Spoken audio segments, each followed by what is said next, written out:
Mon bien cher frère, dans le livre de la Genèse, il est dit que chaque jour, Rebecca se rendait au puits. Chaque jour, elle puisait de l'eau. Et parce qu'elle passait du temps chaque jour auprès des puits, elle dut à cela de pouvoir être trouvée par le serviteur d'Abraham et d'être unie en mariage à Isaac. Penses-tu que ce sont là des fables et que l'Esprit Saint conte des histoires dans les Écritures? C'est une instruction pour les âmes et c'est une doctrine spirituelle qui te forme et t'apprend à venir chaque jour au puits des Écritures, à y puiser sans cesse et à en rapporter chez toi un plein récipient.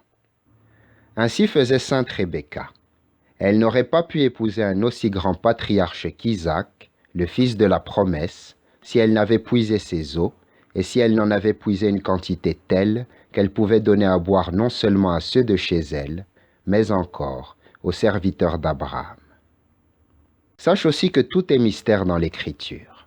Le Christ veut te fiancer à lui. Voulant donc te fiancer à lui, il t'envoie son serviteur. Ce serviteur, c'est la parole prophétique. Sans l'avoir d'abord accueillie, tu ne pourras pas épouser le Christ. Sache cependant que sans exercice et sans connaissance, personne n'accueille la parole prophétique. En revanche, il l'accueille celui qui sait tirer l'eau des profondeurs du puits.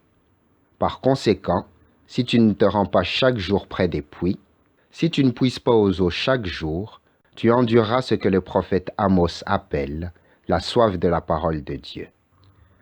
Tu crois peut-être que c'est un hasard si les patriarches viennent toujours à des puits et si leur union se contracte au bord des eaux. Pour moi, à la suite de l'apôtre Paul, je dis que ces choses sont allégoriques. Et je dis que les noces des saints, c'est l'union de l'âme avec le Verbe. Il est certain qu'elle ne peut se réaliser que si on se laisse instruire par les livres divins, auxquels figurativement, l'Écriture donne le nom de puits.